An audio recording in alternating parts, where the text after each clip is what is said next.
नमस्कार दोस्तों, मैं आपका दोस्त vision all exam YouTube channel में आपका स्वागत करता हूं।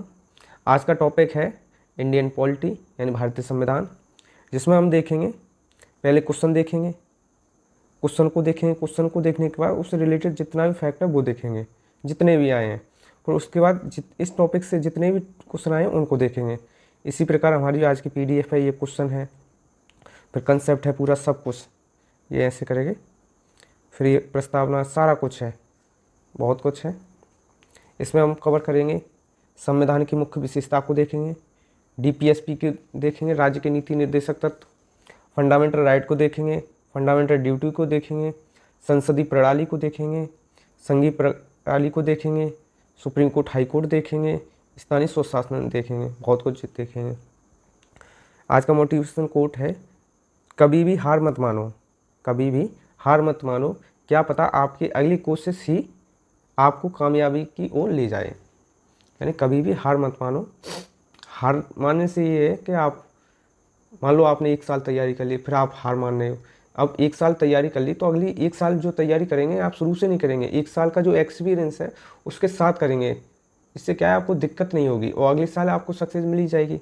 तो ये हार मत मानो, क्या पता अगली जो कोशिश हो वही तुम्हारी सक्सेस हो, वो चीज़ है। और चैनल को सब्सक्राइब कर लें। आप लोग वीडियो को देखते हैं, चैनल को सब्सक्राइब नहीं करते हैं।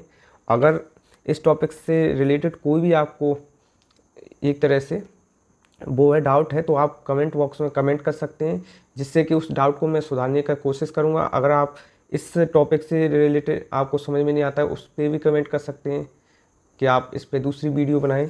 अगर आप कमेंट करेंगे, अगर सही है तो कमेंट करें, गलत है तो कमेंट करें, वो चीज़ है। चलिए चलते हैं, आज का टॉपिक है, अब देखते हैं संविधान सभा के बारे में। पहले तो देखते हैं, सबसे पहले कैबिनेट मिशन आया था। क्या आया था? Cabinet mission. कैबिनेट मिशन 1946, इसके द्वारा संविधान सभा का गठन किया गया। किसका? संविधान सभा का गठन किया गया। अब हम कुछ तारीखें बताते हैं, वो आपको ध्यान रखनी है। एक तो 9 दिसंबर 1946, कितना? 9 दिसंबर 1946, 11 दिसंबर 1946 और 13 दिसंबर 1946, ये आपको याद रखना है। 11 दिसंबर को क्या हुआ था कि संविधान सभा की प्रथम बैठक हुई थी। इसी दिन डॉक्टर सच्चिदानंद सिन्हा को अस्थायी अध्यक्ष बनाया गया। कैसा? अस्थायी अध्यक्ष। अगली बैठक हुई थी 11 दिसंबर को। 9 दिसंबर को सच्चिदानंद सिन्हा को अस्थायी अध्यक्ष बनाया गया और 11 दिसंबर को जब अगली बैठक हुई थी तो इस दिन बनाया गया था डॉक्टर राजेंद्र प्रसाद को स्थायी अध्यक्ष। किसको? डॉक्टर राजेंद्र प्रसाद को स्थायी अध्यक्ष बनाया गया। अगली बैठक हुई थी 13 दिसंबर को। 13 दिसंबर को क्या हुआ था कि उद्देश्य प्रस्ताव प्रस्तुत किया गया था। क्या? उद्देश्य प्रस्ताव प्रस्तुत किया गया था। ये किया गया था जवाहरलाल नेहरू के द्वारा। किसके द्वारा? जवाहरलाल नेहरू के द्वारा। हमारा जो संविधान है वो 26 नवंबर 1949 को बनकर तैयार हो गया था। कब? 1949 को बनकर तैयार हो गया था। संविधान सभा की जो अंतिम बैठक है वो हुई थी 24 जनवरी 1950 को अंतिम बैठक हुई थी। इसी दिन सब लोगों ने संविधान में जो संविधान का प्रारूप है या उस पर हस्ताक्षर किए थे। फिर उसके बाद 26 जनवरी 1950 को हमारा संविधान लागू किया गया। तो ये है संविधान सभा में क्वेश्चन है इसका। संविधान सभा में चुने गए स्थायी अध्यक्ष। कौन से? स्थायी अध्यक्ष। 9 दिसंबर को अस्थायी अध्यक्ष और 11 दिसंबर को स्थायी अध्यक्ष। तो कौन बने थे? डॉक्टर राजेंद्र प्रसाद। कब? 11 दिसंबर को। 11 दिसंबर 1946 को ये बने थे और 9 दिसंबर 1946 को ये बने थे। इसको देखते हैं। जो भारतीय संविधान सभा का गठन हुआ था कैबिनेट मिशन 1946 के तहत अप्रत्यक्ष चुनाव के द्वारा। प्रत्यक्ष नहीं, कैसा? अप्रत्यक्ष, इनडायरेक्ट। इसमें जो सदस्य संख्या थी वो थी 389, ब्रिटिश भारत से 296, देसी रियासत से 93। महिलाएं कितनी थी? ये अक्सर पूछता है महिलाओं वाला। कितनी थी? 15। प्रथम बैठक कब हुई थी? 9 दिसंबर 1946 को। इसी दिन डॉक्टर सच्चिदानंद सिन्हा को कैसे अस्थायी अध्यक्ष बनाया गया। कब? 9 दिसंबर 1946 को। और स्थायी अध्यक्ष 11 दिसंबर 1946 को डॉक्टर राजेंद्र प्रसाद को बनाया गया। उपाध्यक्ष थे HC मुखर्जी, संवैधानिक सलाहकार से BN राव। यहीं पे बात करें संवैधानिक सलाहकार तो बी एन राव हो गए। एक और आते हैं, यानी स्वतंत्रता से पूर्व जो संविधान सभा की मांग है या संविधान की मांग है, सर्वप्रथम किसने की थी? वो की थी एम एन राव ने। यहाँ पे लोगों को कन्फ्यूजन रहता है, कभी बी एन राव की जगह एम एन राय लगा देते हैं, कभी एम एन राय की जगह बी एन राय लगा देते हैं। ये की थी 1934 में। कब की थी? 1934 में मांग। जो उद्देश्य प्रस्ताव है वो कब पास हुआ था? 13 दिसंबर 1946 को जवाहरलाल नेहरू के द्वारा, और इसको पारित किया यानी पारित किया गया 22 जनवरी 1947 को। अंतिम बैठक हुई थी 24 जनवरी 1950 को। संविधान बनकर तैयार हो गया था 26 नवंबर 1949 को। लागू हुआ था 26 जनवरी 1950 को। ये डेट भी आपको याद रहनी चाहिए। क्वेश्चन देखते हैं अब इससे रिलेटेड सारे क्वेश्चन। कृपया चैनल को सब्सक्राइब कर लें, जिससे कि आपको समय समय पर नोटिफिकेशन मिले। यहाँ जहाँ पर मेरी कोई गलती या कुछ है उसको कमेंट में बताएं, या जो भी सुधार करना है वो भी कमेंट में बताएं। स्वतंत्रता के पूर्व के दिनों में, अभी बोला स्वतंत्रता यानी 1947 के पूर्व के दिनों में किसने संविधान निर्मात्री सभा का विचार किया था? वो किया था किन्होंने? एम एन राव ने। ये अक्सर क्वेश्चन बनता है। अगर इसमें बी एन राव रहता तो आप कंफ्यूज हो जाते। एक निर्वाचन संविधान सभा द्वारा भारत के संविधान का निर्माण करने का प्रस्ताव वो हुआ था कैबिनेट मिशन द्वारा। इन व्यक्तियों में से कैबिनेट मिशन का सदस्य नहीं था विलियम वुड। ये तीनों सदस्य थे, इनमें से ये पैथिक लॉरेंस अध्यक्ष थे। कैबिनेट मिशन योजना के अंतर्गत संविधान निर्मात्री परिषद में प्रत्येक प्रांत को आवंटित सदस्य संख्या निर्धारित करने के लिए एक प्रतिनिधि कितनी संख्या में के अनुपात में है? इसका सीधा सा मतलब है, जो एक प्रत्याशी है वो चुनाव लड़ेगा, वो कितने व्यक्तियों के बीच पे, यानी तब था 10 लाख व्यक्तियों पर एक सीट डिसाइड की थी। कितनी? एक। 10 लाख पर। इसका आंसर ये हो गया। संविधान सभा की प्रथम बैठक कब हुई थी? 9 दिसंबर 1946 को। इसके अध्यक्ष कौन थे? डॉक्टर सच्चिदानंद सिन्हा। स्थायी अध्यक्ष डॉक्टर राजेंद्र प्रसाद, 11 दिसंबर 1946। और प्रारूप समिति के अध्यक्ष कौन थे? डॉक्टर भीमराव अम्बेडकर। मौलाना अबुल कलाम आज़ाद। जो कांग्रेस के अधिवेशन थे उनमें सबसे युवा अध्यक्ष ये रहे हैं। संविधान सभा में सदस्यों का चुनाव कैसे होता था? प्रांतीय सभाओं द्वारा, यानी अप्रत्यक्ष तरीका से। कैसे? अप्रत्यक्ष। ये भी आपको रखना याद। इनडायरेक्ट, डायरेक्ट नहीं, इनडायरेक्ट। संविधान सभा की प्रथम बैठक कब हुई थी? 9 दिसंबर 1946 को। 15 अगस्त 1947 को हमारा आज़ाद हो गया था। 26 नवंबर 1949 को हमारा जो संविधान है वो बनकर तैयार हो गया था। और 26 जनवरी 46 नहीं रहेगा, यहाँ पर रहेगा 50, इस दिन रह गया था हमारा संविधान लागू हो गया था। संविधान सभा में उद्देश्य प्रस्ताव, जो उद्देश्य प्रस्ताव है वो डॉक्टर जवाहरलाल नेहरू द्वारा प्रस्तुत किया गया था। ये प्रस्तुत किया गया था 13 दिसंबर 1946 को डॉक्टर जवाहरलाल नेहरू द्वारा। डॉक्टर बी आर अम्बेडकर प्रारूप समिति के अध्यक्ष थे। डॉक्टर राजेंद्र प्रसाद स्थायी अध्यक्ष थे। भारतीय संविधान सभा में कुल कितनी महिलाएं थी? ये अक्सर पूछा जाता है। 15 महिलाएं थी। 12 एक तरह से अधिवेशन हुए थे। 11 + 1 पूरे संविधान में कितने? 12 अधिवेशन हुए थे। भारत की संविधान सभा की अंतिम बैठक की सही तिथि, अंतिम बैठक की, वो है 24 जनवरी 1950 को। भारतीय संविधान के निर्माण के समय संवैधानिक सलाहकार ये हैं बी एन राव। भारतीय संविधान कब लागू हुआ था? 26 जनवरी 1950 को।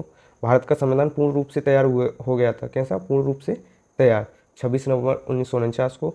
भारतीय संविधान को संविधान सभा द्वारा अंगीकृत किया गया था। वो किया गया था 26 नवंबर 1949 को। भारत के संविधान के निर्माण में संविधान सभा को कितना? 2 वर्ष 11 माह 18 दिन। अगर लोकसभा और राज्यसभा की साइड पर जाएंगे तो ये समय जो 18 दिन है इसकी जगह 17 दिन दिखेंगे। जिस दिन हमारा संविधान यानी लागू किया गया था या अंगीकृत किया गया था उस दिन को इसमें नहीं जोड़ते हैं। इसको देखते हैं। भारत के संविधान 26 नवंबर 1949 को संविधान सभा द्वारा पारित किया गया था। ये लागू हो गया था, ये बनकर तैयार हो गया था 26 नवंबर को। इसको बनाने में 2 वर्ष 11 माह 18 दिन लगा था। तो मूल संविधान है, कौन सा? मूल संविधान। उसमें 22 भाग, 8 अनुसूचियाँ, 395 अनुच्छेद थे। वर्तमान में 25 भाग हैं, 12 अनुसूचियाँ हैं और 365 अनुच्छेद हैं। भारतीय संविधान में कुल कितनी अनुसूचियाँ हैं? 12। भारतीय संविधानों को कितने भागों में विभाजित किया गया है? 25। भारतीय संविधान में राज्य के नीति निर्देशक तत्व की संकल्पना कहाँ से ली गई? आयरलैंड से। आपको बताते हैं जो जापान है, जापान से लिया गया है विधि द्वारा, क्या विधि द्वारा स्थापित प्रक्रिया, विधि द्वारा स्थापित प्रक्रिया। और जो यूएसएसआर है, यहाँ से फंडामेंटल ड्यूटी और प्रस्तावना के शब्द और सामाजिक आर्थिक, जो प्रस्तावना के शब्द हैं कौन से, सामाजिक आर्थिक एवं राजनीतिक न्याय, वो लिए गए हैं। 3 तरह के जो न्याय होते हैं वो। इसमें मौलिक अधिकार की अवधारणा कहाँ से ली गई, यूएसए से। कहाँ से, यूएसए से। और बताते हैं यूएसए से क्या क्या लिया गया है। यूएसए से न्यायिक पुनर्वलोकन लिया गया है, उद्देश्य का विचार लिया गया है, उपराष्ट्रपति का पद, राष्ट्रपति पर महाभियोग की प्रक्रिया, न्यायपालिका की स्वतंत्रता, सुप्रीम कोर्ट एवं हाई कोर्ट के जो न्यायाधीश हैं उनको पदों से हटाने की प्रक्रिया, ये ली गई है। विधि के समान संरक्षण, ये भी यूएसए से लिया गया है। अब इधर देखते हैं ब्रिटेन से क्या क्या लिया गया है। संसदीय शासन प्रणाली, एकल नागरिकता, विधि का शासन। संयुक्त राज्य अमेरिका से ये छपता है। एक तो मूल अधिकार, न्यायपालिका की स्वतंत्रता, न्यायिक पुनर्वलोकन, एक तरह से न्यायालय से जो भी संबंधित है वो कहाँ से लिए गए हैं, यूएसए से। न्यायालय की स्वतंत्रता वो भी यूएसए, न्यायिक पुनर्वलोकन वो भी, उच्च हाई कोर्ट और सुप्रीम कोर्ट के न्यायाधीश को हटाने जाने की प्रक्रिया वो भी यूएसए। राष्ट्रपति पर महाभियोग, उपराष्ट्रपति का पद, विधियों के समान संरक्षण, ये भी कहाँ से, यूएसए से। कनाडा से संघात्मक शासन व्यवस्था, केंद्र द्वारा राज्यपाल की नियुक्ति, जो राज्यपाल की नियुक्ति होती है केंद्र द्वारा, वो भी कनाडा से। अवशिष्ट शक्तियाँ कहाँ से, कनाडा से।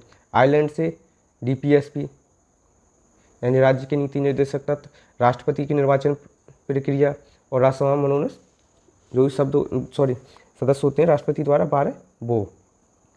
आपातकाल जर्मनी से, सोवियत संघ से मूल कर्तव्य, दक्षिण अफ्रीका से संविधान संशोधन प्रक्रिया, जापान से विधि द्वारा स्थापित प्रक्रिया। मैं आपको बता दूं जो इसमें इम्पोर्टेंट है।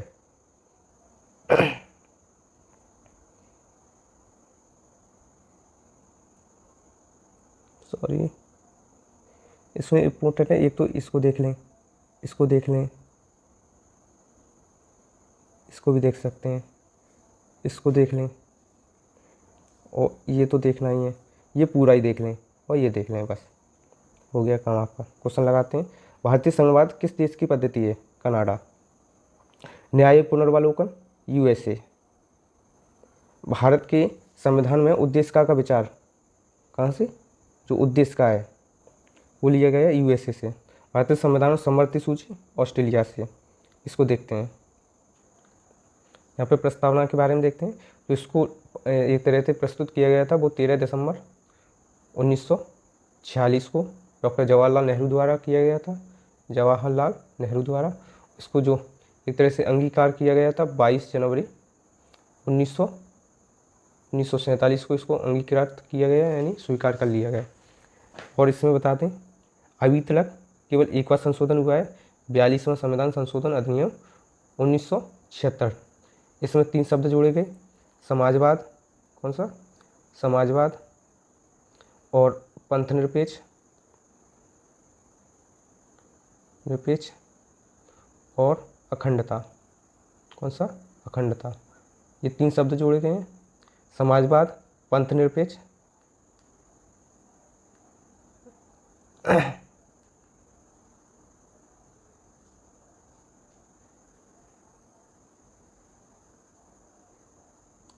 अब ये पूछ रहा है भारतीय गणतंत्र की 26 जनवरी 1950 को सही संवैधानिक स्थिति कैसी थी, संविधान जब लागू हुआ था तब। अब आपको बता दें 1976 में ये शब्द इसमें जोड़े गए, यानी 1950 में ये शब्द नहीं थे। ये तो समाजवाद, पंथ निरपेक्ष और अखंडता। इसको देखते हैं। लोकतांत्रिक गणराज्य था, संपूर्ण प्रभुत्व संपन्न, ये क्या है, धर्मनिरपेक्ष या पंथ निरपेक्ष, ये हो गया गलत। भारतीय प्रभुत्व संपन्न लोकतांत्रिक गणराज्य, ये भी ठीक है। संपूर्ण प्रभुत्व समाजवाद, धर्मनिरपेक्ष, लोकतंत्र यानी धर्मनिरपेक्ष और ये समाजवाद, ये शब्द कब जोड़े गए, क्षेत्र में, यानी ये भी नहीं था। तो इसका आंसर हो गया ये। यहाँ पे देखते हैं भारत होगा एक संपूर्ण प्रभुत्व संपन्न समाजवादी पंथ निरपेक्ष लोकतांत्रिक गणराज्य। न्याय कितने प्रकार का है, 3 प्रकार का, सामाजिक, आर्थिक एवं राजनीतिक। स्वतंत्रता 5 प्रकार की है, विचार, अभिव्यक्ति, विश्वास, धर्म और उपासना की। प्रतिष्ठा और अवसर की समानता। इसमें एक ही बार संशोधन हुआ है, कब, 1976 में, तब समाजवाद, पंथ निरपेक्ष और अखंडता शब्द जोड़ा गया था। केशवानंद भारती जो वाद हुआ था 1973 में, उसमें कहा गया, यानी सुप्रीम कोर्ट ने कहा था कि जो प्रस्तावना है वो संविधान का भाग है, और भाग है तो उसमें संशोधन हो सकता है। ये होने के बाद तब 76 में इसमें संशोधन हुआ है। पहले क्या था, ये संविधान का भाग नहीं है और ना ही इसमें संशोधन हो सकता है। पंडित जवाहरलाल नेहरू ने उद्देश्य को संविधान की आत्मा कहा है, के.एम. मुंशी ने राजनीतिक जन्म पत्रिका है। अब इसके क्वेश्चन लगाते हैं। भारतीय संवैधानिक प्रस्तावना में धर्मनिरपेक्ष और समाजवाद और अखंडता 42वें संविधान संशोधन 1976 द्वारा जोड़ा गया। भारतीय संविधान में कौन सा भाग संविधान की आत्मा कहलाता है? उद्देश्य का। भारतीय संविधान में यानी न्याय, स्वतंत्रता, समता। भारत के संविधान की प्रस्तावना में कितने प्रकार के न्याय हैं, कितने प्रकार की स्वतंत्रता है, कितने प्रकार की समानता है, कितने प्रकार का भारतत्व है का उसका सही क्रम बताना है। यानी 3 प्रकार की न्याय, 5 प्रकार का स्वतंत्रता, 2 प्रकार की समता, 1 प्रकार का ये। अब देखो 3, 5, 2, 1। भारत के राष्ट्रीय ध्वज में चारों जो पंक्तियाँ हैं वो कितनी हैं? वो हैं 24। इसको देखते हैं। हम राष्ट्रीय ध्वज की बात करें, जो 24 पंक्तियाँ हैं ये न्याय का प्रतीक है और इसका जो साइज है 3:2 है। इसको अपनाया गया था 22 जुलाई 1947 को। जो इसको लिया गया है राष्ट्रीय चिन्ह को, वो अशोक के सिंह स्तंभ से यानी सारनाथ से इसको लिया गया। आगे देखते हैं, भारत की संविधान सभा द्वारा राष्ट्रीय गान का हिंदी प्रारूप कब हुआ था? इसको देखते हैं। इसकी बात करें, जनगण मन, इसको एक तरह से कब? 24 जनवरी 1950 को संविधान द्वारा अंगीकृत किया गया यानी अपनाया गया। इसको गाने में 52 सेकंड लगते हैं। अगर शॉर्ट टाइम में गाएंगे तो 20 सेकंड लगेंगे। दोनों तरीक़ा से, कोई आपातकाल स्थिति हो इसको गाना है तो कितने? 20 सेकंड में। इसकी जो रचयिता हैं वो हैं रविन्द्रनाथ टैगोर और ये लिया गया तत्वबोधिनी पत्रिका से लिया गया है। इसका सबसे पहली बार इसका गायन हुआ था 27 दिसंबर 1911 को। कब? 1911 को कलकत्ता अधिवेशन में। भारतीय राष्ट्रीय ध्वज, इसके बारे में बात करते हैं। कौन सा है? चक्र। ये किसका प्रतीक है? न्याय का प्रतीक है। यहाँ पे देखते हैं, राष्ट्रीय ध्वज तिरंगा, राष्ट्रीय चिन्ह सारनाथ स्थित अशोक स्तंभ, राष्ट्रीय गान जनगण मन, राष्ट्रीय गीत वंदे मातरम, राष्ट्रीय पशु बाघ, राष्ट्रीय पक्षी मोर, राष्ट्रीय कैलेंडर शक संवत पर आधारित, राष्ट्रीय पशु कमल, राष्ट्रीय फल आम, राष्ट्रीय वृक्ष बरगद और राष्ट्रीय जलीय जीव डॉल्फिन, राष्ट्रीय विरासत पशु हाथी, ये हो गया, और राष्ट्रीय ध्वज तिरंगा। इससे रिलेटेड क्वेश्चन देखते हैं। भारत की संविधान सभा में निम्नलिखित में से किस तिथि को राष्ट्रीय ध्वज को अपनाया गया? इसको अपनाया गया 22 जुलाई 1947 को। भारत का राष्ट्रीय पशु कौन सा है? बाघ। भारत का राष्ट्रीय पक्षी कौन सा है? मोर। भारत शासन द्वारा राजकीय चिन्ह अशोक चिन्ह को कब अपनाया गया? 26 जनवरी 1950 को। निम्नलिखित में से कौन संघ राज्य क्षेत्र में नहीं है? अभी बताएं कि 28 राज्य हैं और 8 यूटी हैं यानी केंद्र शासित प्रदेश। उनमें से जो 8 यूटी हैं संघ शासित प्रदेश हैं, उनमें से इसमें कौन नहीं है? ये है अंडमान निकोबार, दमन एवं दीव है, पुडुचेरी है और गोवा नहीं है। तो इसका आंसर यही हो गया। आंध्र प्रदेश एक भाषाई आधार के रूप में गठित राज्य। इसका जो गठन हुआ था वो हुआ था अक्टूबर 1953 में। ये जो पोट्टी श्री राम मल्लू थे, उन्होंने 56 दिन की भूख हड़ताल की थी और वो कांग्रेस के एक अच्छे वो थे नेता, और उनकी 56 दिनों की भूख हड़ताल के द्वारा उनकी मृत्यु हो गई। उसके बाद आंध्र प्रदेश को भाषाई आधार पर गठित करने का एक राज्य निर्णय लिया गया। और आपको बता दें कि 2 जून 2014 को इससे अलग होकर कौन सा राज्य बना? तेलंगाना। कौन सा? तेलंगाना, ये बना 2014 में। संविधान के हमारे राष्ट्र का उल्लेख कैसा है? भारत दैट इज इंडिया, ये हुआ था आर्टिकल 1 में। आर्टिकल जो 2 है उसमें कहा गया है कि नए राज्यों का प्रवेश या स्थापना, इसमें है नए राज्यों का प्रवेश व स्थापना। आर्टिकल 3 में कहा गया है नए राज्यों का निर्माण और वर्तमान राज्यों की सीमा, यानी नए राज्यों का एक तो निर्माण, आप निर्माण भी कर सकते हैं नए राज्यों का, सीमा परिवर्तन कर सकते हैं, नाम को परिवर्तन कर सकते हैं, क्षेत्र को परिवर्तन यानी घटा सकते हैं, बढ़ा सकते हैं, ये एक चीज़ कर सकते हैं। ये तीनों आर्टिकल हो गए आपको।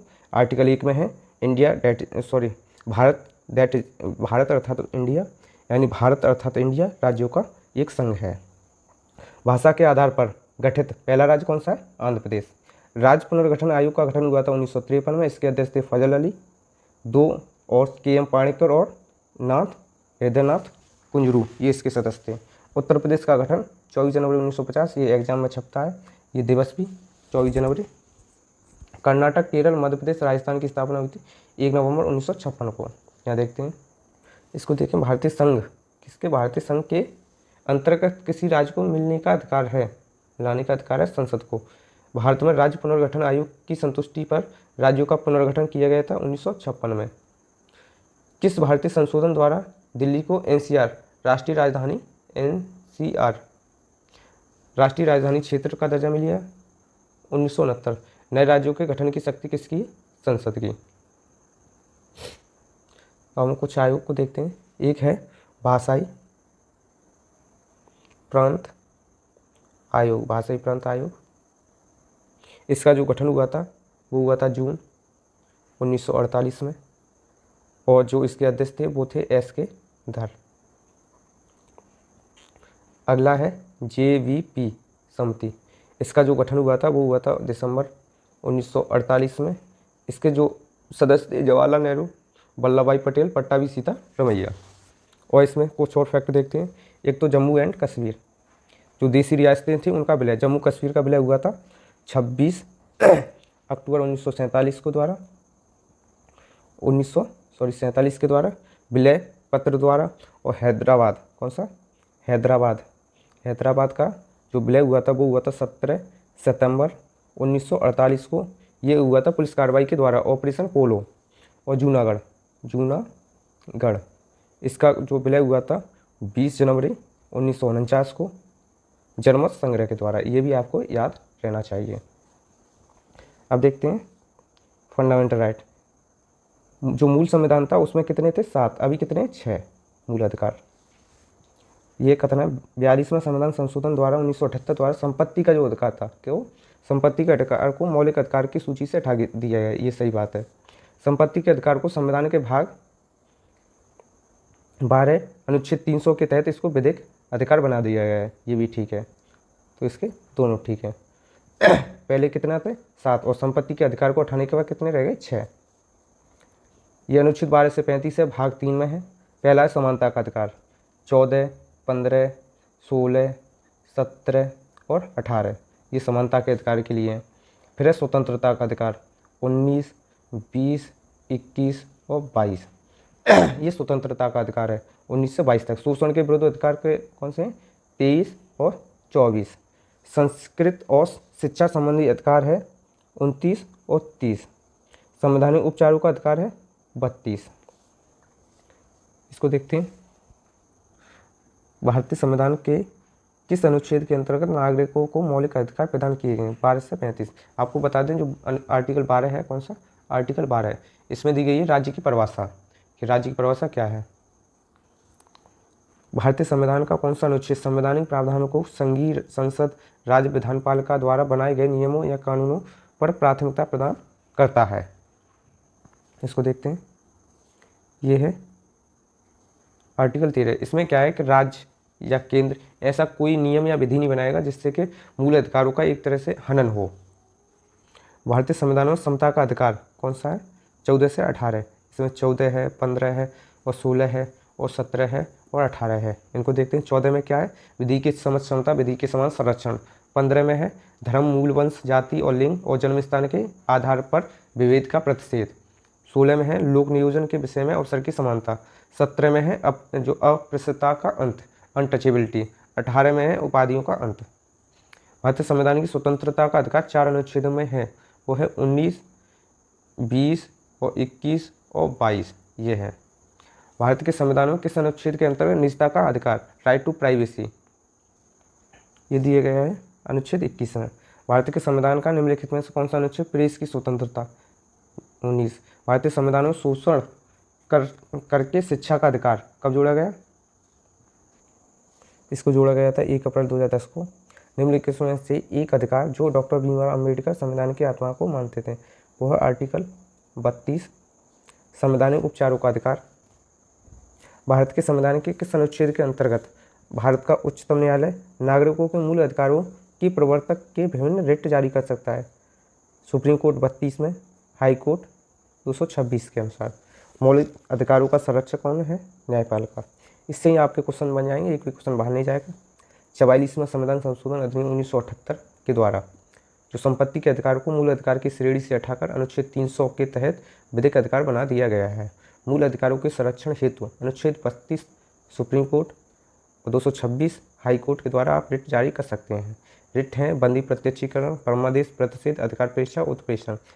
राष्ट्रपति द्वारा आपातकाल की उद्घोषणा के दौरान अनुच्छेद 19 में वर्णित मूल अधिकार स्वतः ही लंबित हो जाते हैं। ये स्थिति रहती है राष्ट्रीय आपातकाल के द्वारा, और राष्ट्रपति आपातकाल लगेगा तो ये निलंबित नहीं होंगे अपने आप। जो 1900 आर्टिकल 358 के अनुसार स्वतः ही निलंबित हो जाते हैं। ये कब है? राष्ट्रीय आपातकाल के द्वारा।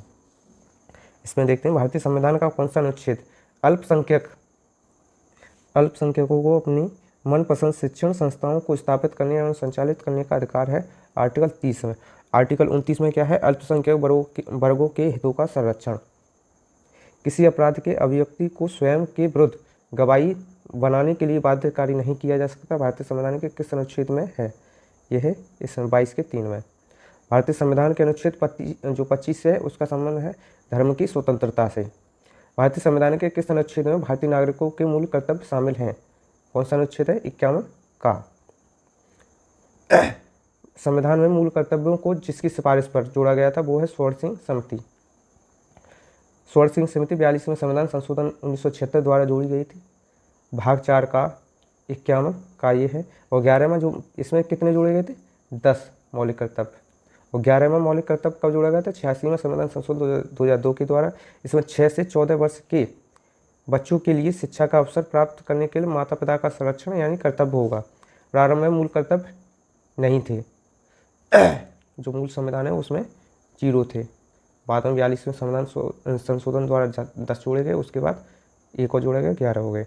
के संशोधन के द्वारा नागरिकों को मूल कर्तव्य में शामिल किया गया। 42वें संविधान संशोधन 1976 और स्वर्ण सिंह समिति की सिफारिश पर किस भाग में जोड़े गए हैं? 4 काम है। इधर देखते हैं ग्राम पंचायत। ग्राम पंचायतों का गठन ये है आर्टिकल 40 में। समान आचार संहिता में समान नागरिक संहिता का कितने में? 44 में। अंतर्राष्ट्रीय अशांति ये किस में? 51 में। न्यायपालिका का कार्यपालिका से पृथककरण ये 50 में है। और 50 कौन सा? कृषि एवं पशुपालन ये किस में? इसमें। ये आपके लिए बहुत ही इम्पोर्टेंट है। अगर आपने ये याद कर लिए तो DPSP से आपका एक भी क्वेश्चन नहीं छूटेगा। इसमें देखते हैं ये भाग 4 में है अनुच्छेद 36 से 51। हम इसका मतलब देखते हैं राज्य के नीति निर्देशक तत्व। ये है राज्य के लिए जब भी नीति बनाई गई यानी विधि, उसके लिए निर्देश दिए गए हैं। कितने निर्देश? 36 से 51 तक। जब भी राज्य कोई भी नीति बनाएगा तो इन निर्देशक तत्वों को ध्यान में रखते हुए ही बनाएगा। ये गैर बाध्य योग है, यानी आप इनको लेकर कहीं किसी भी न्यायालय में नहीं जा सकते हैं। न्यायालय द्वारा लागू नहीं कराए कि 36 से 51 तक जितने भी जो दिया गया है कि आप बोलें कि हमको ये नहीं मिल रहा है तो हम न्यायालय में चले जाएंगे, तो उससे कुछ नहीं होगा। इसका जो उद्देश्य है वो है लोक कल्याणकारी राज्य की स्थापना करना। भारतीय संविधान में सम्मिलित निर्देशक तत्व की प्रेरणा कहाँ से ली गई? आयरलैंड से। कल्याणकारी राज्य की संकल्पना राज्य के नीति निर्देशक तत्व में है। निम्नलिखित में से कौन सा अनुच्छेद पंचायत के गठन के लिए राज्य सरकारों को निर्देश देता है?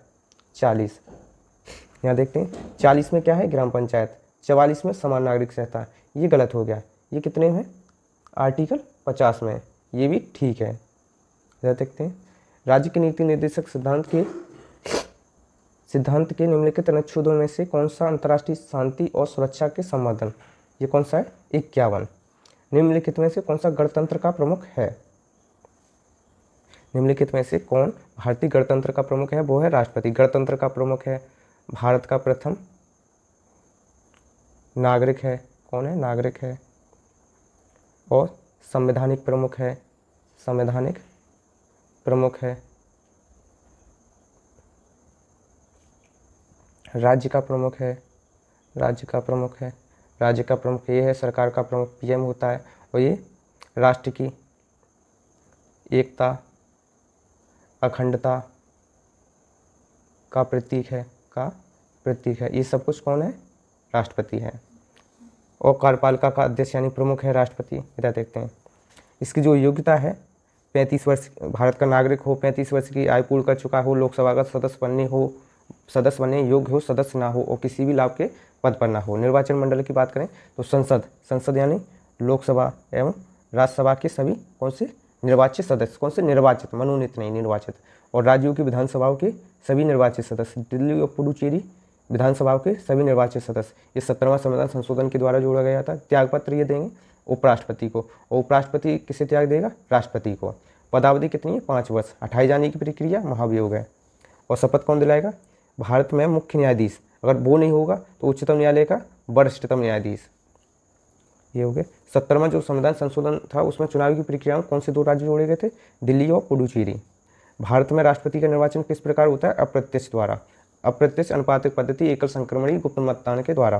निम्नलिखित में से भारत के राष्ट्रपति के निर्वाचन हेतु निर्वाचन गण, अब इसमें लोकसभा के सभी निर्वाचित सदस्य हो गए, राज्यसभा के सभी निर्वाचित सदस्य हो गए, राज्यों की विधानसभाओं के कौन से निर्वाचित सदस्य, मनोनीत सदस्य नहीं। आपको बता दें जैसे 545 हैं, 545 में से 2 कैसे मनोनीत और 543 कैसे निर्वाचित। ऐसे राज्यसभा में टोटल सदस्य हैं 245, उनमें से 12 मनोनीत हैं और 233 कैसे निर्वाचित। ये सदस्य भाग लेंगे, ये नहीं लेंगे।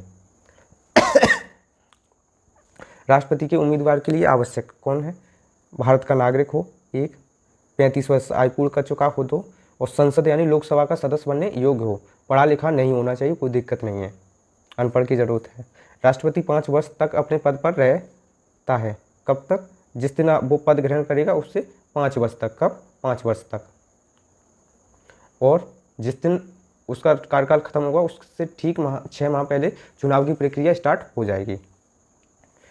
अगर भारत के राष्ट्रपति के चुनाव में कोई विवाद होता है तो विवाद सौंपा जाएगा सर्वोच्च न्यायालय को, वही सुनवाई करेगा, हाई कोर्ट भी नहीं करेगा। भारतीय संविधान के किस अनुच्छेद के तहत राष्ट्रपति पर महाभियोग की प्रक्रिया चलाई जा सकती, 61 के द्वारा। भारत में राष्ट्रपति की मृत्यु, पद त्याग या हटाए जाने पर पद रिक्तता कब भरी जाएगी, 6 माह के अंदर में उनका जो कुर्सी खाली है वो भरी ही जानी चाहिए। मृत्यु, पद त्याग अथवा हटाए जाने की स्थिति में भारत के राष्ट्रपति का पद रिक्त हो जाए तो उसको कौन संभालेगा, वो संभालेगा उपराष्ट्रपति। मान लो उपराष्ट्रपति नहीं है तो सुप्रीम कोर्ट का मुख्य न्यायाधीश, और ये भी नहीं है तो वरिष्ठतम न्यायाधीश। इसका तो आंसर ये हो गया। इसमें देखते हैं भारत के राष्ट्रपति अपना त्यागपत्र किसको संबोधित करेंगे, उपराष्ट्रपति को। उपराष्ट्रपति किसे देगा, राष्ट्रपति को। भारत के उपराष्ट्रपति का निर्वाचन कौन कर सकता है, अब उपराष्ट्रपति पर आगे लोकसभा के सभी सदस्य, राज्यसभा के सभी सदस्य, इसमें ये हो जाएगा। ये भाग नहीं लेंगे, ये भी नहीं लेंगे। राज्यसभा का सभापति कौन होता है, उपराष्ट्रपति। देखते हैं उपराष्ट्रपति राज्यसभा का पदेन सभापति होता है। निर्वाचन लोकसभा एवं राज्यसभा के सभी सदस्य अनुपातिक प्रतिनिधित्व एकल संक्रमणी गुप्त मतदान के द्वारा। शपथ राष्ट्रपति दिलाएगा। कार्यकाल 5 वर्ष है। ये पुनः निर्वाचित के योग्य है, योग्यता है 35, भारत का नागरिक हो, 35 वर्ष आयु पूर्ण कर चुका हो। इसमें क्या है, राज्यसभा का सदस्य बनने योग्य हो और राष्ट्रपति लोकसभा का सदस्य बनने योग्य हो। त्यागपत्र किनको देंगे, राष्ट्रपति को। भारत के उपराष्ट्रपति पद नियुक्त करने संबंधी प्रस्ताव प्रस्तुत किया जाएगा केवल राज्यसभा में। राज्यसभा में पास की यानी विशेष बहुमत से पास होगा और उसके बाद जो लोकसभा है उसकी सहमति की आवश्यकता होगी। निम्नलिखित में से किस एक की अध्यक्षता ऐसे के द्वारा होती है जो उसका सदस्य नहीं है, राज्यसभा। राज्यसभा का जो उपराष्ट्रपति होता है वो राज्यसभा का सदस्य नहीं होता है, जबकि लोकसभा का जो अध्यक्ष होता है वो लोकसभा का सदस्य होता है। इस पर विचार करते हैं। निम्नलिखित कथनों पर विचार कीजिए और नीचे दिए गए कूट से उत्तर दीजिए। संघ की कार्यपालिका शक्ति किसकी, संघ की कार्यपालिका शक्ति किसमें नियुक्त होती है, राष्ट्रपति में नहीं, राष्ट्रपति में, प्रधानमंत्री में नहीं। और प्रधानमंत्री की नियुक्ति कौन करता है, राष्ट्रपति। ये सही बात है। प्रधानमंत्री मंत्रिपरिषद के प्रधान होते हैं, ये भी ठीक बात है। यह आवश्यक नहीं कि नियुक्ति के समय प्रधानमंत्री संसद के किसी सदन के सदस्य हों, ये भी ठीक है। तो इसका गलत हो गया 1, तो इससे ये गया, इससे ये गया, इससे ये गया 1, क्योंकि 1 1 1 हो गया। अगर आपको एक ही ऑप्शन पता है कि ये गलत है फिर भी हो जाएगा। इधर देखते हैं कैबिनेट, केंद्रीय मंत्रिपरिषद, उसमें कौन होता है, प्रधानमंत्री होता है, कैबिनेट मंत्री होता है, राज्य मंत्री होता है, उप मंत्री होता है। नियुक्ति कौन करता है, राष्ट्रपति प्रधानमंत्री की सलाह पर। प्रमुख कौन होता है, प्रधानमंत्री। उठाया जाता है लोकसभा में अविश्वास प्रस्ताव पारित करने। आकार है जो लोकसभा है, लोकसभा में 550 सदस्य हैं, उनके 15% बट्टे 100 इतना होगा। और ये जोड़ा गया था 91वें संविधान संशोधन द्वारा। लोकसभा किसके प्रति मंत्रिपरिषद किसके प्रति उत्तरदायी होती है, लोकसभा के प्रति। भारत का प्रधानमंत्री मुख्य होता है कहाँ का, केंद्र सरकार का। भारत का प्रधानमंत्री नियुक्त होता है किसके द्वारा, राष्ट्रपति के द्वारा। भारत में वह मंत्री जो संसद के सदनों में से किसी सदन का भी सदस्य नहीं है, उसे मंत्री 6 माह तक रह सकता है। अगले सदन जब भी सत्र आएगा उसके बाद उसको अपनी सदस्यता दिखानी पड़ेगी। संविधान में मंत्रिमंडल शब्द 352 में। भारत के प्रधानमंत्री के विषय में, प्रधानमंत्री मंत्रिपरिषद का नामात्र का नेता होता है, गलत, मुख्य नेता होता है। वह सही पूछ रहा है, वह संसद के प्रति उत्तरदायी नहीं होता है, वो होता है लोकसभा के प्रति उत्तरदायी। वह अपने मंत्रियों में से किसी को बर्खास्त नहीं कर सकता है। प्रधानमंत्री मंत्रिपरिषद का वास्तविक नेता होता है। इसका आंसर ये हो गया। निम्नलिखित संविधान संशोधन में से कौन सा एक बताता है कि मंत्रिमंडल में कुल मंत्रियों की संख्या प्रधानमंत्री समेत कितनी होगी लोकसभा के? तो ये होगी लोकसभा के 15% बटे 100, ये है 91। मंत्रिपरिषद सामूहिक रूप से किसके प्रति उत्तरदायी होती है? वो होती है लोकसभा के प्रति। अविश्वास प्रस्ताव के लिए न्यूनतम जो सदस्य लोकसभा में होने चाहिए वो होने चाहिए 50। भारत का प्रधानमंत्री किसके प्रति जवाबदेही रहता है? लोकसभा के। भारत के महान्यायवादी के विषय में, वह भारत के राष्ट्रपति द्वारा नियुक्त किया जाता है। ये सही बात है। उसमें वही योग्यता होनी चाहिए जो सर्वोच्च न्यायालय के न्यायाधीश में होती है, ये भी ठीक बात है। उसे संसद के किसी भी सदन का सदस्य होना चाहिए, ये नहीं होना चाहिए। संसद द्वारा महाभियोग लगाकर उसे हटाया जा सकता है, ये भी गलत है। तो इसका खाली ये है। महान्यायवादी आर्टिकल 76 में परिचय क्या है? ये भारत सरकार का सर्वोच्च विधि सलाहकार होता है। नियुक्ति कौन करता है? राष्ट्रपति। योग्यता है जो सुप्रीम कोर्ट के न्यायाधीश की होती है, वही इसकी योग्यता है। अधिकार क्या है? ये भारत के किसी भी न्यायालय में सुनवाई कर सकता है। संसद की कार्रवाई में भाग लेने का अधिकार है, किंतु मतदान नहीं कर सकता है। लोकसभा या राज्यसभा या कहीं पे भी ये भाग ले सकता है और किंतु मतदान नहीं कर सकता। कार्यकाल है राष्ट्रपति के साथ पर्यंत रहता है, सामान्यतः 3 वर्ष। इसका जो मेन काम है कि सरकार की तरफ से अगर आप में और सरकार में कहीं पे कोई विवाद हो जाता है, अगर आप कोर्ट में जाते हैं तो आप तो अपना वकील कर लेंगे, लेकिन सरकार का सरकारी वकील कौन है? महान्यायवादी। ये राज्य में भी केस लड़ सकता है, केंद्र में भी लड़ सकता है, किसी भी हाई कोर्ट में, किसी भी सब में लड़ सकता है। भारत सरकार को कानूनी विषय पर परामर्श कौन देता है? अटॉर्नी जनरल ऑफ इंडिया यानी AGI। भारत के नियंत्रक एवं महालेखा परीक्षक की नियुक्ति कौन करता है? राष्ट्रपति। भारत के न्यायवादी को कैसे नियुक्त किया जाता है? जो महान्यायवादी है वो संसद के द्वारा ये किया जाता है राष्ट्रपति द्वारा। निम्नलिखित में से किसे भारत सरकार का प्रथम विधि अधिकारी समझा जाता है? महान्यायवादी को। निम्नलिखित में से किसे संसद के दोनों सदनों में बोलने, अन्य कार्रवाई में सम्मिलित होने एवं किसी भी संसदीय कमेटी का सदस्य होने का अधिकार है परंतु उसमें वोट नहीं कर सकता? वो है महान्यायवादी AGI। ये देखते हैं राज्य का महाधिवक्ता, ये आर्टिकल 165 में है। राज्य सरकार का सर्वोच्च, वो कहाँ का था? केंद्र सरकार। ये कहाँ का है? राज्य का। कार्यकाल राज्यपाल के परिषद पर्यंत और राज्यपाल ही इसको नियुक्त करता है। इससे जो क्वेश्चन है, कानूनी विषयों पर राज्य सरकार को कौन परामर्श देता है? बस इतना ही आता है, वो है एडवोकेट जनरल, महाधिवक्ता। अब आ गया लोकसभा राज्यसभा यानी लोकसभा। वर्तमान में लोकसभा में प्रत्येक राज्य के लिए स्थानों का आवंटन किस राज्य यानी जनगणना पर आधारित है? वो है 1971 की जनगणना। लोकसभा में राज्यों को किस आधार पर सीटें आवंटित है? जनसंख्या के आधार पर। वो भी कब? 1971 की। लोकसभा के चुनाव में निर्वाचित होने के लिए किसी व्यक्ति को न्यूनतम आयु कितनी हो चाहिए? 25 वर्ष। लोकसभा में सदस्यों की अधिकतम संख्या कितनी हो सकती है? 550। उसमें से मनोनीत अध्यक्ष हैं 530 राज्य और 20 केंद्र शासित प्रदेश। इसको देखते हैं लोकसभा। लोकसभा आर्टिकल 81 में है। ये निम्न सदन है, अस्थायी सदस्य है और लोगों का सदन है। इसमें सदस्य हैं 530, उसमें से 550, उसमें से राज्य के लिए हैं 530 और 20 संघ शासित प्रदेशों के लिए। वर्तमान में कितने? 543।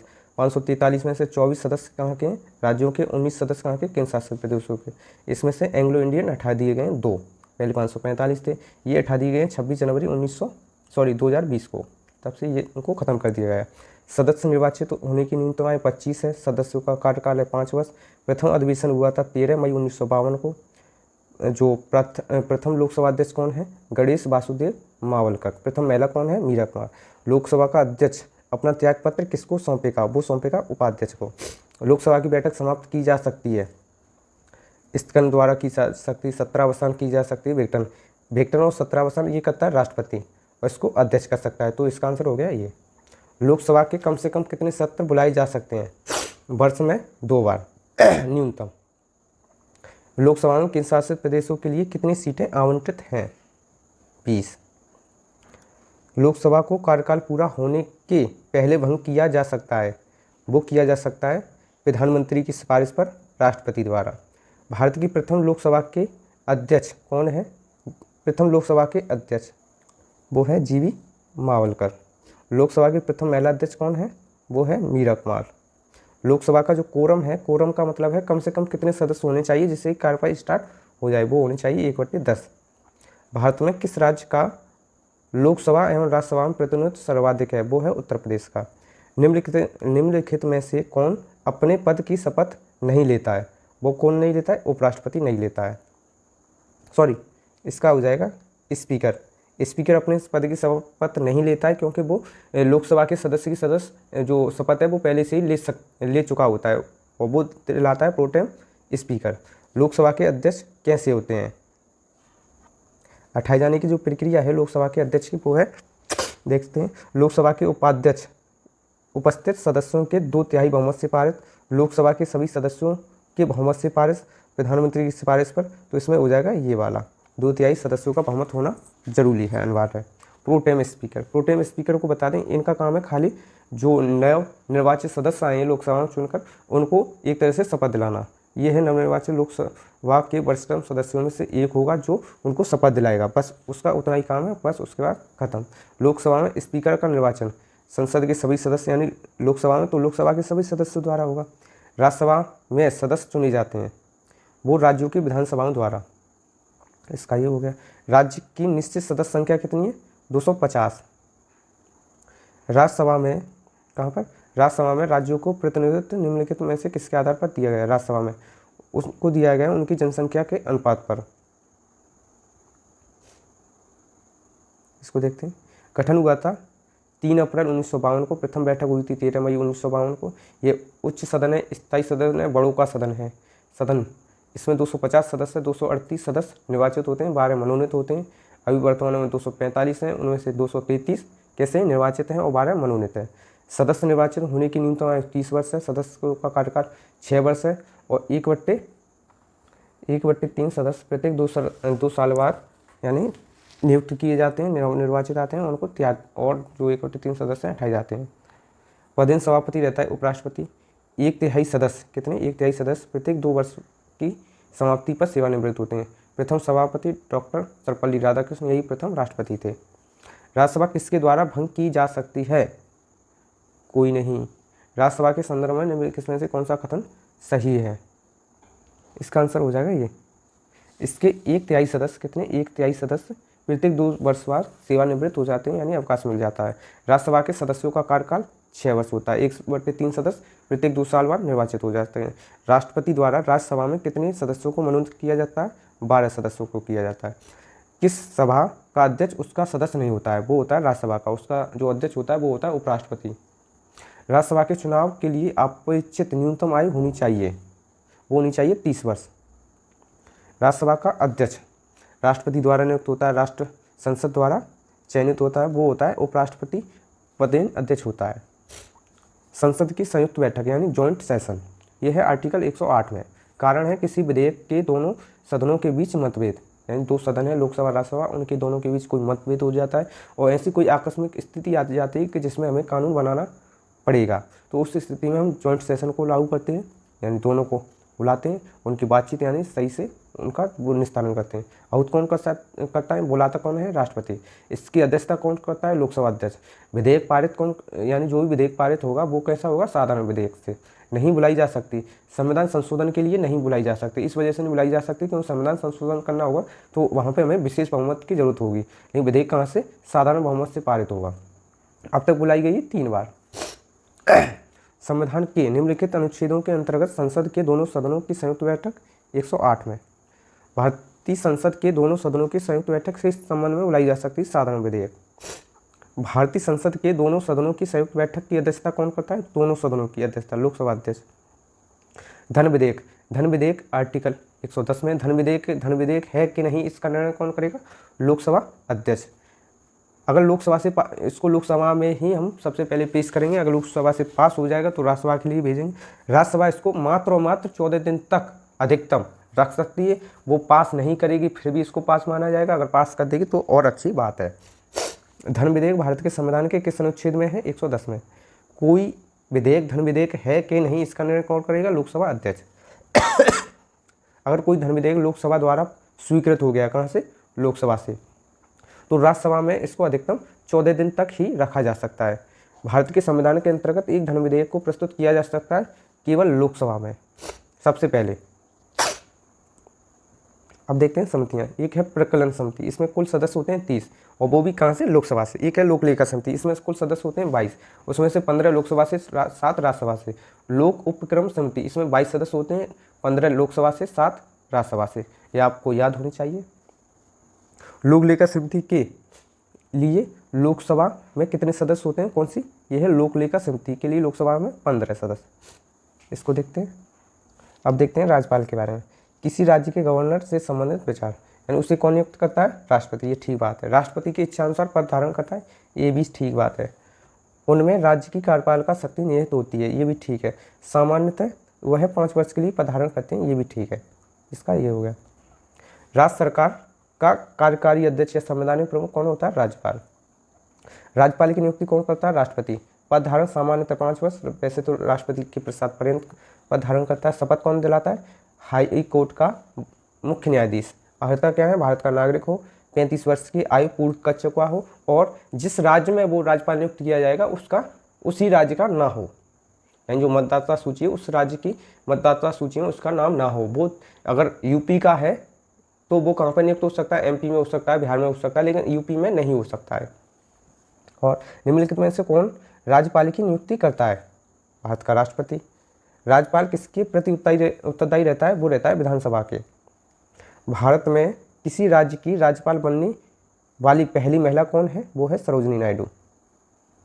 मंत्रिपरिषद देखते हैं राज्य की, इसका प्रमुख होता है मुख्यमंत्री, नियुक्ति करता है और शपथ करता है राज्यपाल। कार्यकाल राज्यपाल के प्रसाद पर्यंत। कोई भी मंत्री बिना किसी सदन का सदस्य बने मंत्री रह सकता है अधिकतम 6 माह तक। आकार रहता है राज्य की विधानसभा सदस्यों की कुल सदस्य संख्या के 15%, लेकिन न्यूनतम 12 से कम नहीं होगा। इसमें देखते हैं भारत में राज्य विधानपालिका का उच्च सदन कौन सा है? उच्च सदन विधान परिषद। इसमें एक तो विधानसभा है और एक विधान परिषद है, तो उच्च सदन कौन सा है? विधान परिषद वाला। निम्नलिखित में से किस विधायी सदन को समाप्त किया जा सकता है? विधायी सदन की बात हो रही तो इसमें विधान परिषद को समाप्त किया जा सकता है। राज्य विधान परिषद के सदस्यों का कार्यकाल वो होता है 6 वर्ष। निम्नलिखित में से राज्य में विधायिका का दूसरा सदन नहीं है। इसमें बात करें तो तमिलनाडु में विधान यानी जो विधान परिषद है वो नहीं है। वो किस में? एक तो 4 राज्य तो ये हो गए, इसके अलावा भी है। एक है आंध्र प्रदेश, कौन सा है? आंध्र प्रदेश, और दूसरा राज्य है तेलंगाना। इन राज्यों में क्या है? विधान परिषद है, मात्र 6 राज्यों में। विधान परिषद के बारे में बात करते हैं। कार्यकाल 6 वर्ष है। सदस्य संख्या अधिकतम राज्य विधानसभा सीटों की कुल संख्या के कितने? 1/3 सदस्य हो सकते हैं, न्यूनतम 40। अब देखते हैं विधान परिषद युक्त राज्य। बिहार, उत्तर प्रदेश में है, बिहार में है, महाराष्ट्र में है, कर्नाटक में है, आंध्र प्रदेश में है, तेलंगाना में। यानी कितने? 6 राज्यों में, मात्र 6 राज्यों में विधान परिषद है। ये एक तरह से स्थायी सदस्य है। सदस्य बनने की अर्हता है भारत का नागरिक हो और 30 वर्ष की आयु पूर्ण कर चुका हो। भारतीय संविधान के अनुच्छेद 170 के अनुसार किस राज्य की विधानसभा के सदस्यों की न्यूनतम एवं अधिकतम संख्या हो सकती है? न्यूनतम कितनी है? इसमें हो सकती है न्यूनतम 60 हो सकती है, अधिकतम 500 हो सकती है। विधानसभा के सदस्यों के लिए न्यूनतम आयु, विधानसभा के सदस्यों के लिए न्यूनतम आयु कितनी है? 25 वर्ष। किस राज्य की विधानसभा की सर्वाधिक सदस्य संख्या है? वो है उत्तर प्रदेश की। अब देखते हैं सदस्य बनने की अर्हता। भारत का नागरिक हो, 35 वर्ष आयु पूर्ण कर चुका हो। सीटों की संख्या अधिकतम कितनी है? 500, न्यूनतम कितनी है? 60। अपवाद सिक्किम में 32 है, गोवा एवं मिजोरम में 40 है।